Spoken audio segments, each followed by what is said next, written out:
Question: who will exercise parental authority? The father and the mother shall jointly exercise the parental authority over the persons of their common children. In case of disagreement, the father's decision shall prevail, unless if there is a judicial order to the contrary.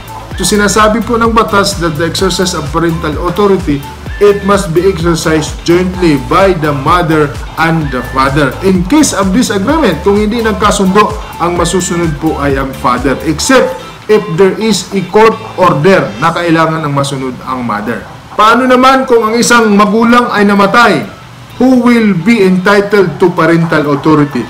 In case one parent die, the parent present, even if he or she remarries, shall continue exercising the parental authority over the child. May karapatan pa rin over his children ay ang nabubuhay na magulang. Hindi po dito binibigyan ng karapatan ang mga lolo o lola kapag buhay pa ang magulang.